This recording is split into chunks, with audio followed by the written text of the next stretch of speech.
20 वर्षों से अधिक से जो काबिज जिनके पास कब्जे हैं, यानी कि स्वामित्व योजना के तहत जो योजना लागू की गई थी, उनकी प्रायोरिटी के आधार पर रजिस्ट्रियाँ कराई जाएगी। और जो बिलो पॉवर्टी लाइन यानी कि गरीबी रेखा से नीचे ऐसे में जो लोग आते हैं, उनको विशेष राहत प्रदान की जाएगी।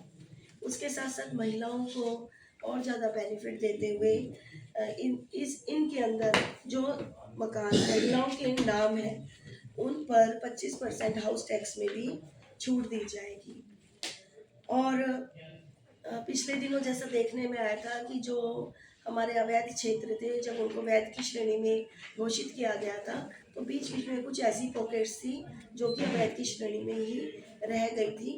प्राथमिकता के आधार पर उनको पहले ही वैध की श्रेणी के अंदर लेकर आया जाएगा, ताकि वहाँ पर मूलभूत सुविधाएं दी जा सकती है।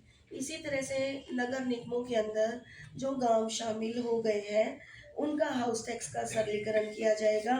और जो कृषि डेयरी हाउसेस, उनके हाउस टैक्स में जो लैंड एग्रीकल्चर में यूज़ हो रही है उन गाँव के अंदर, उनमें हाउस टैक्स के लिए अलग से रिबेट दी जाएगी। और जो मकान अधिग्रहण से मुक्त हो गए हैं, उनको भी हाउस टैक्स के विशेष टैक्स में राहत प्रदान की जाएगी। और क्योंकि नगर निगम का या नगर निकाय, उन्हीं का जिम्मा होता है कि लोगों के स्वास्थ्य का भी ध्यान रखना। और इसके लिए पार्कों में जगह जगह जहाँ पर भी जगह मिलेगी, हर जगह पर हर म्यूनिसिपैलिटीज़ में पार्क बनाए जाएंगे। और पार्कों के अंदर लोगों के स्वास्थ्य को ध्यान में रखते हुए उनमें ओपन जिम की सुविधा दी जाएगी, ट्रैक्स बनाए जाएंगे। और ग्रीन वेस्ट का भी प्रॉपर प्लेस बने बड़े पार्कों के अंदर, ऐसी व्यवस्था की जाएगी। इसके साथ साथ जिस तरह से कि स्मार्ट स्ट्रीट, उसका भी निर्माण किया जाएगा। और शहरी गरीबी को दूर करने का जो लक्ष्य है, भारत सरकार ने भी रखा था पहले, और उसके तहत काम भी किए गए। मतलब जो योजनाएं लगाई गई, जैसे कि स्ट्रीट वेंडर्स हैं, फेरी वालों का व्यवसाय है, उनको भी स्थापित करने के लिए हमारी पहले से भी योजना चल रही है।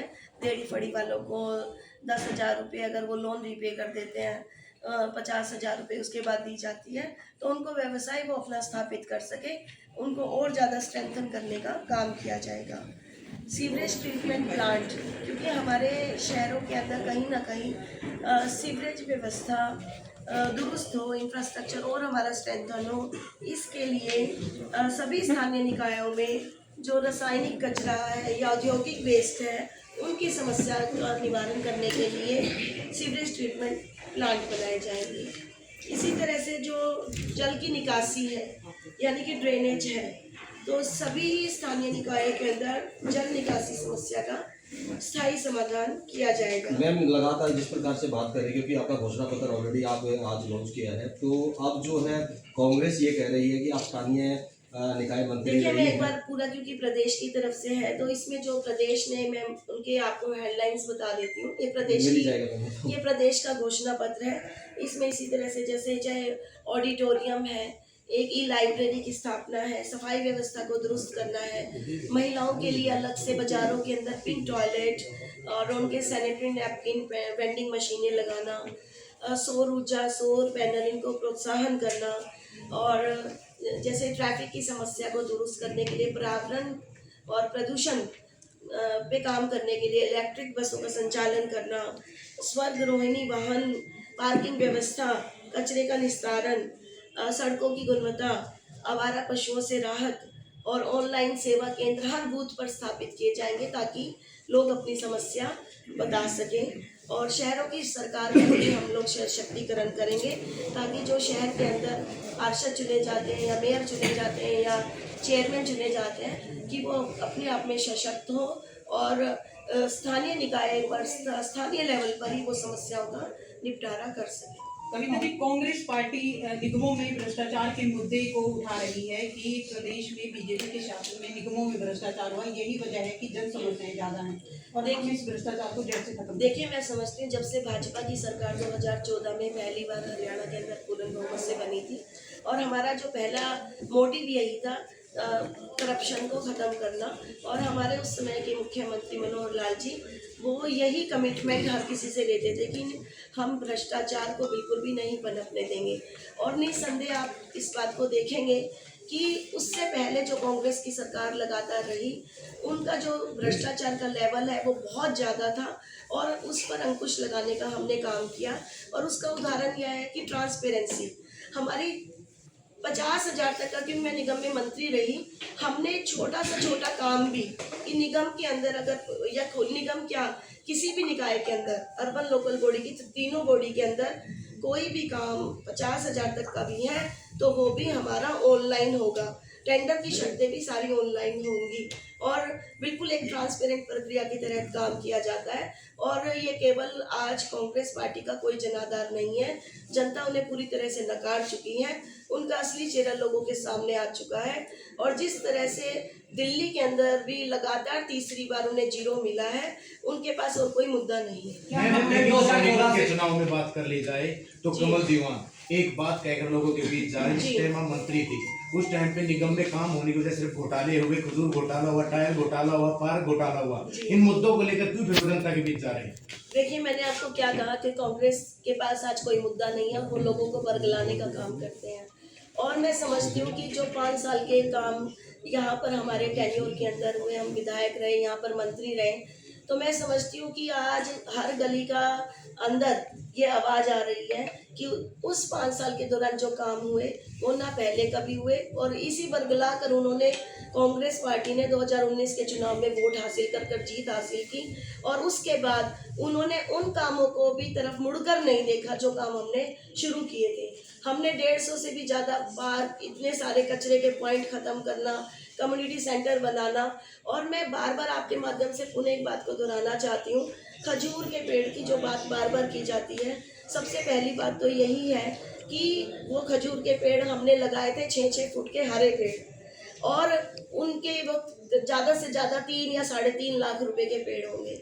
और मैं समझती हूँ कि जब एक हरा पेड़ लगाया जाता है और उसके सूखने के पीछे मंत्री का कोई रोल नहीं होता, क्योंकि पेड़ तो लगा है कि उसकी देखभाल की वजह से वो सूखा या कैसे सूखा। तो मैं समझती हूँ लोगों को अपना IQ दुरुस्त करना चाहिए। हम अपने घर के अंदर भी 10 पौधे लगाते हैं तो 4 पौधे चलते हैं, 6 पौधे मर जाते हैं, कारण कोई भी हो सकता है। तो ये चीज़ उन्हें उनके दिमाग के अंदर थोड़ी नॉलेज डालनी चाहिए, समझना चाहिए कि वो कारण पता करे कि किस वजह से खजूर के पेड़ मरे। और उस समय अधिकारियों को जो हमारा ये वाली विंग थी जो हरियाली को देखती है, उन्हें हमने शो कोस नोटिस देकर सेक्शन 7 के तहत उनके ऊपर कार्रवाई भी कर दी थी। मैम 2014 से लेकर 2019 तक आप मंत्री है, वो शहरी स्थायी निकाय के लिए, लेकिन सीवर व्यवस्था है वो शहर में कहीं भी तंदुरुस्त है, वो अभी तक दिखाई नहीं दे रही है। इसको जी, मैं इसका बारे में आपको बताना चाहती हूँ। जब 2014 में हम मंत्री बने, यहाँ पर भाजपा की सरकार पहले बनी, ये जो सोनीपत का हमारा जिला है ये सन 1972 से रोहतक से अलग हुआ था। और उस समय के जो मुख्यमंत्री थे 2014 से पहले, भूपेंद्र सिंह हुड्डा जी 10 साल तक मुख्यमंत्री रहे थे और वो कहते थे रोहतक और सोनीपत मेरी दाईं और बाईं आंख है। जिस समय सोनीपत हमें मिला सुधारने के लिए, इतनी खस्ता हालत में था और सोनीपत की तरफ कोई निगाह नहीं थी। ये रिकॉर्ड की बात है, या कोई डिस्पोजल कनेक्शन की वो सीवर लाइन कहाँ से शुरू हो रही है, डिस्पोजल उसका कहाँ है, कुछ व्यवस्था यहाँ पर नहीं थी। आज़ादी से बना हुआ शहर, हमारा पुराना शहर सबसे पुराना शहर है, आज़ादी से पहले का बसा हुआ। और आप जाकर देख सकते हैं, रिकॉर्ड की बात है, भाजपा की सरकार बनी तब पहली बार वहाँ के लोगों को सीवर मिलने का काम हुआ। तो ये लोगों को केवल बरगलाते हैं और कुछ नहीं। मैम, आपके घोषणा पत्र में एक मुद्दा आवारा पशुओं का, एक बजट भी पास होता है, 10 साल तक बीजेपी की सरकार है, 10 साल में इसका समाधान नहीं कर पाए, उसका 8 महीने में कैसे? देखिए, ये जो मैं आपको बताना चाहती हूँ, जो आवारा पशुओं के समाधान के लिए मेरे को इसलिए डेप्थ में पता, मुझे पढ़ने की ज़रूरत नहीं है। जो हमारे पशु हैं, हमेशा से सदियों से एक परंपरा रही, समाज जो है हमारा, सरकार और समाज, और हमेशा जैसे गौशाला हो गई, गांव को पालना हो गया, पहले पशुओं को घर घर में पालते थे। धीरे धीरे जैसे जैसे ये समस्या बढ़ती गई और भाजपा की सरकार जब बनी तो पहली बार आप देखोगे उठाकर, अगर किसी सरकार ने भी अपनी नंदीशालाएं खोलने का काम किया आवारा पशुओं को पकड़ कर रखने का काम किया, उनकी व्यवस्था बनाने का काम किया, तो वो भाजपा की सरकार है। हमने जहाँ जहाँ लैंड मिली उस वक्त भी मैंने सोनीपत के अंदर भी हमने अपनी 2 नंदीशालाएं खोलने का काम किया। इसी तरह से अलग अलग इलाकों के अंदर अलग अलग स्थानीय निकायों के अंदर हमने इसका प्रबंध करने का काम किया। और अब आगे भी जैसे कि हमारे प्रदेश ने ये घोषणा की है, वो हर जगह ये सुनिश्चित करेंगे कि आवारा पशुओं की या बंदरों की या कुत्तों की उनकी समस्या से हम निजात पा सकें। मैं आपने कविता जी, घोषणा जिस तरह पत्र से में बीजेपी पर आरोप कांग्रेस पार्टी ये लगाती है कि बीजेपी हमेशा गलत मापदंड अपना के चुनाव जीत के आई है, चाहे बड़े चुनाव हो या छोटे चुनाव। कांग्रेस से प्रत्याशी कमल दीवान ने भी ये कहा है कि उनका नामांकन रद्द करने तक की कोशिश की गई।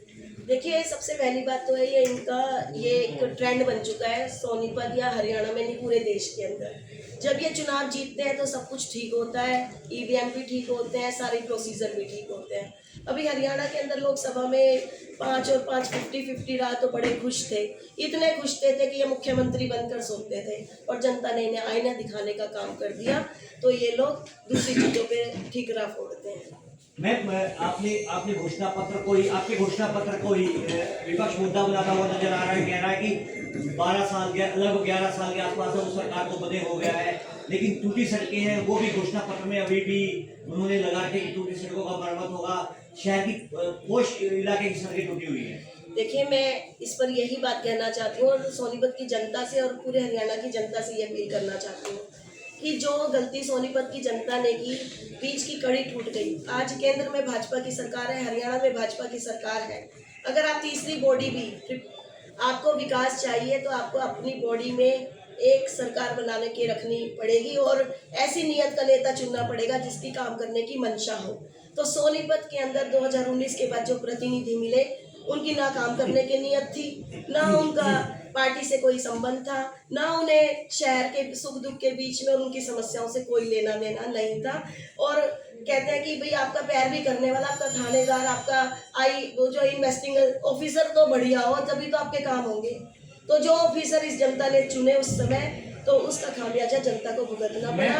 और आज भाजपा का हमारा विधायक भी है और मेयर भी बनेगा और हमारी पैरवी भी अच्छी होगी।